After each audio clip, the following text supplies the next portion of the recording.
empty apartment as I stared at my banking app in disbelief.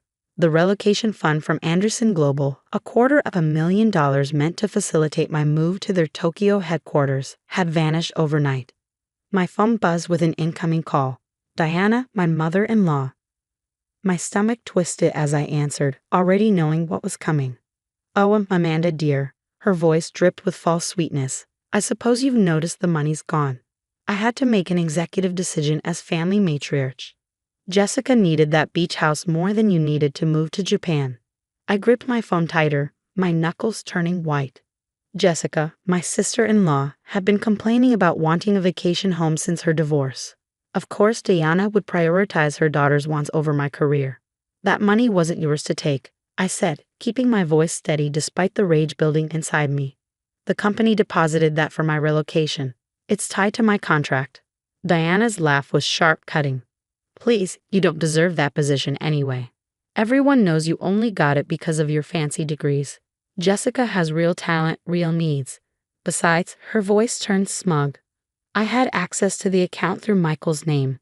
And what's his is mine to manage." Michael, my husband, was away on a research expedition in Antarctica.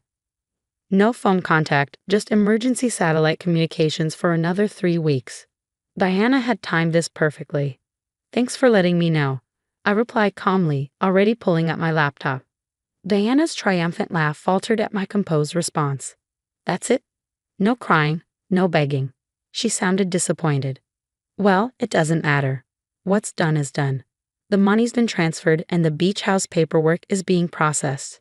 You'll just have to decline that position like a good daughter-in-law." I smiled, though she couldn't see it. "We'll see about that. Goodbye, Diana." What my mother-in-law didn't know was that I wasn't just any corporate employee. As Anderson Global's newly appointed head of cybersecurity operations, I had insisted on certain protocols when accepting the position. Every transaction over $10,000 required two-factor authentication and an electronic signature verification. More importantly, all international transfers needed approval from the company's compliance team. I dialed a number I'd hoped I'd never have to use. "Mr. Harrison? This is Amanda Chen from cybersecurity. We have a code red situation. Someone accessed my relocation fund without authorization." I pulled up the transaction details on my screen. "I need you to initiate Protocol 17. James Harrison, head of Anderson Global's internal investigations, didn't miss a beat. The funds were transferred to a domestic account 40 minutes ago. Do you know who might be responsible?" "My mother-in-law, Diana Porter. She used my husband's credentials while he's unreachable in Antarctica. She's admitted to taking the money to buy a beach house for her daughter." I could hear Harrison's sharp intake of breath. "That's remarkably brazen. Does she understand this constitutes corporate fraud?" "I don't think she cares. She's always viewed company resources as family assets to be distributed as she sees fit." I forwarded him the recorded conversation, another security protocol I'd implemented after previous incidents with Diana. "This is excellent documentation," Harrison said, his tone shifting from concern to confident. "The transfer's already been flagged by our systems. We can freeze the funds before they clear for the property purchase. Would you like us to involve law enforcement?" I thought about Diana's smug voice, her certainty that she could control my life through manipulation and theft. For 12 years, she'd been undermining me, using Michael's name to access our accounts, always claiming it was for family. "Yes," I said firmly. "It's time she learned actions have consequences. We'll need you to come to the office immediately to file a formal complaint. The investigation team will want to document everything." As I grabbed my keys and headed for the door, my phone buzzed with a text from Jessica. "Mom says you're being difficult about the beach house money. Don't be selfish. You know I need this more than you need some fancy job in Japan." I didn't bother responding. Let them think they'd won. The investigation team would be arriving at Diana's house within the hour, and I wanted every moment of her realization documented. This wasn't just about the money anymore. It was about standing up to years of manipulation and entitlement. Diana thought she was untouchable, that family ties meant she could take whatever she wanted without consequences. She was about to learn how wrong she was. As I drove to the office, I thought about Michael, still blissfully unaware in Antarctica. He'd always tried to play peacekeeper between me and his family, making excuses for their behavior. "That's just how Mom is," he'd say. "You know she means well." But this time was different. This wasn't just Diana overstepping boundaries or making snide comments at family dinners. She committed corporate fraud, used his name while he was unavailable to object, and potentially jeopardized both our careers. My phone kept buzzing with messages from Diana's flying monkeys, distant relatives, and family friends telling me I was being unreasonable, that family should come first, that Jessica deserved nice things after her divorce. They had no idea what was coming. I pulled into the Anderson Global parking lot, straightened my jacket, and grabbed my laptop. It was time to show Diana exactly who she underestimated. The real question wasn't whether I could stop her. It was whether she'd realized the magnitude of her mistake before or after the investigators arrived at her door. The Anderson Global conference room felt unusually tense as I sat across from James Harrison and two senior investigators. Security footage from multiple cameras played on the large screen behind them, showing Diana entering the local bank branch just hours ago. "Mrs. Porter used your husband's online credentials to initiate the transfer," Harrison explained, sliding a document across the table. "But she needed to appear in person to complete it due to the amount. She forged his signature on these forms." I studied the grainy image of Diana at the bank counter, her designer handbag perched confidently on her arm as she signed my husband's name. The timestamp showed 9:47 a.m., right before her gloating phone call to me. "We've already contacted the bank's fraud department," the female investigator, Agent Torres, added. "They're cooperating fully. The funds have been frozen before they could be used for the beach house purchase." My phone buzzed again. Another message from Jessica. "Mom's freaking out because some people from your company showed up at her house. What did you do?" Before I could respond, Harrison's phone rang. His expression shifted from professional concern to barely concealed satisfaction as he listened. "Well," he said after hanging up, "your mother-in-law is currently trying to convince our investigation team that this was all a misunderstanding. She's claiming she had verbal authorization from your husband." I pulled out my laptop. That would be impossible. Michael's been at McMurdo Station in Antarctica for the past month.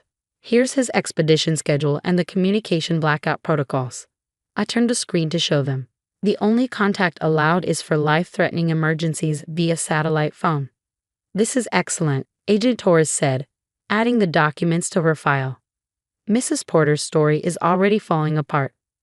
My phone rang, Diana's number. Harrison nodded, signaling for me to answer on speaker. "Amanda." Diana's voice had lost its earlier smugness, replaced by barely controlled panic. "There are people here asking ridiculous questions about the money. You need to call them off right now." "I can't do that, Diana. You committed fraud." "Don't be dramatic. This is a family matter. I was just redistributing funds to someone who needs them more."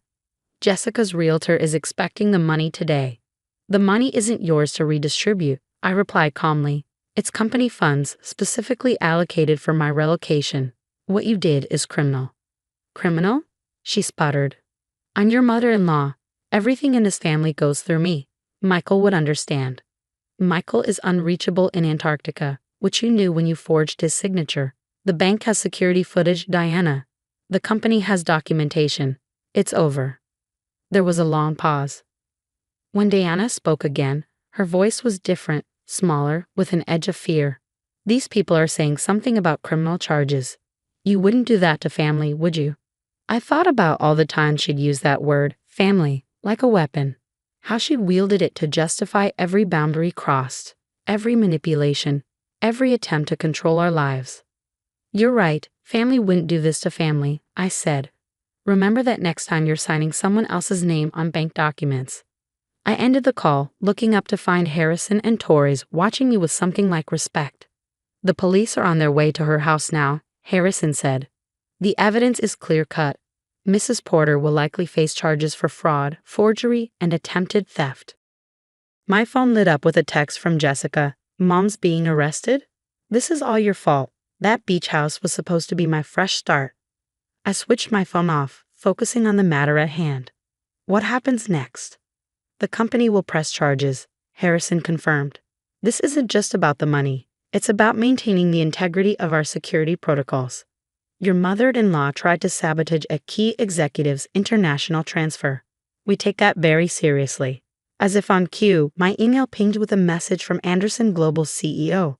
Amanda, just heard about the situation. Your position in Tokyo is secure. Take whatever time you need to handle this family matter. We stand behind our people. The support felt validating, but a hollow ache settled in my chest as I thought about Michael. How would he react when he finally learned what his mother had done? What this would mean for our family? Agent Torres seemed to read my thoughts. We can attempt emergency contact with your husband through the research station if you'd like. I considered it for a moment but shook my head. No, this isn't a life-threatening emergency. They'll find out soon enough.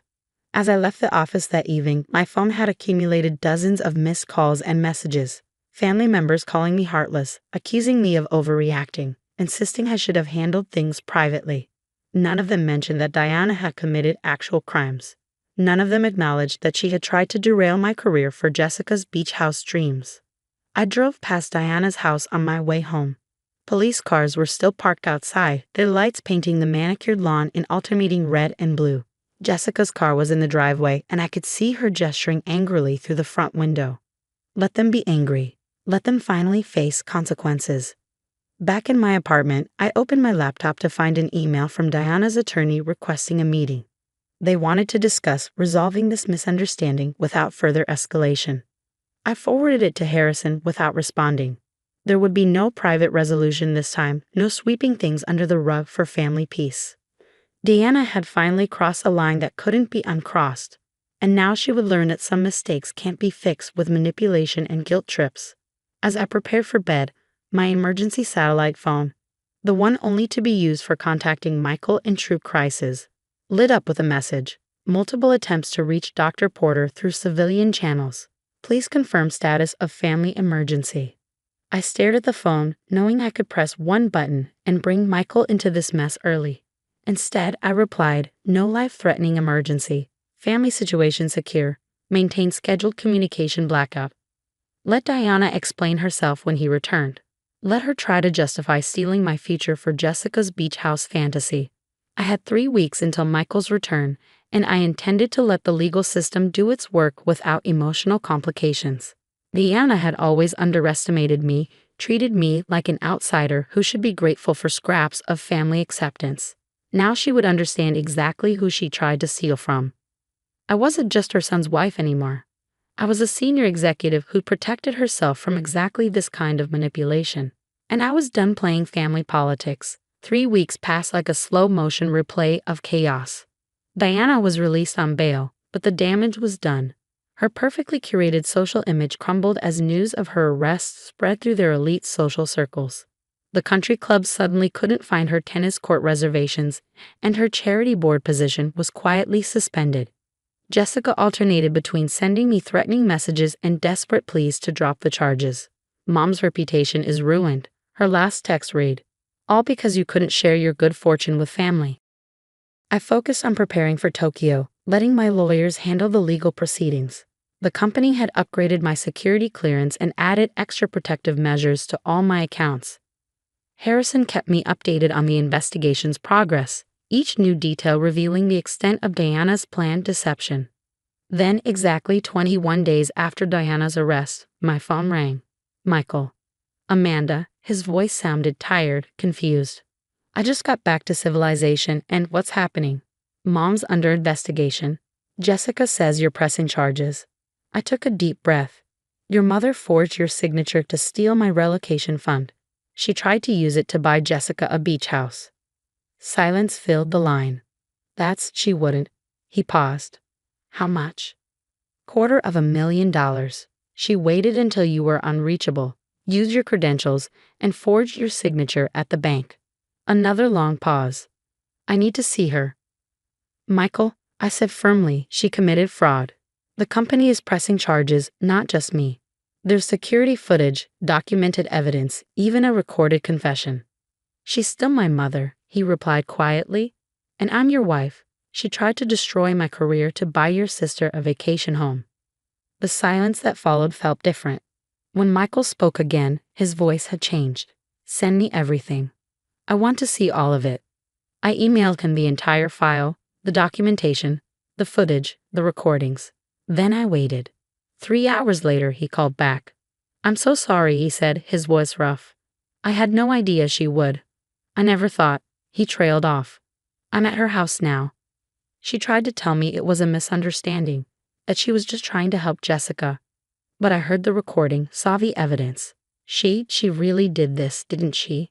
Yes, I said simply. She did. I told her, his voice hardened, that she needs to face the consequences. That I won't be helping her fight this. She started crying, saying I was choosing you over family. What did you say? I told her you are my family, and that she chose this the moment she decided to forge my signature. Relief flitted through me, followed quickly by sadness for my husband. Diana had forced him into an impossible position, making him choose between his wife and his manipulative mother. The next day, Diana's lawyer contacted the prosecutor with a plea deal. She would admit guilt, pay full restitution, and accept a suspended sentence with mandatory counseling. In exchange, she would avoid jail time. Take it, I told Harrison. I don't need her in prison. I just needed her to face consequences for once. The aftermath transformed our family dynamics permanently. Diana's power over family decisions evaporated. Jessica, faced with her mother's public disgrace, suddenly found herself without her usual safety net of manipulation. Michael and I attended the sentencing hearing together. Diana looked small behind the defendant's table, her designer outfit replaced by subdued business wear. When given the chance to speak, she turned to face me. I didn't understand, she said, her voice trembling. I always thought family meant doing things my way. I was wrong, and I'm sorry. It wasn't a complete transformation. People like Diana don't change overnight, but it was a start. 2 months later, Michael and I boarded our flight to Tokyo. Diana and Jessica weren't at the airport to send us off. Part of the plea deal included no contact outside of approved family counseling sessions. As the plane took off, Michael squeezed my hand. You know what's ironic? He said. Mom always worried about you taking me away from the family. In the end, she did that all by herself. I rested my head on his shoulder, watching California disappear beneath the clouds. Sometimes the hardest lessons come from facing the consequences of our choices. Diana had learned that the hard way. But as we flew toward our new life in Tokyo, I realized something important. Sometimes losing a toxic family connection isn't really a loss at all. It's the first step toward building something healthier, stronger, and truly worthy of the word family. Ready for our next adventure? Michael asked. I smiled, thinking of our new beginning, free from Diana's manipulation and Jessica's demands. More than ready. The future stretched out before us, bright and unencumbered by the weight of toxic family expectations. Sometimes the best revenge isn't about getting even, it's about getting free.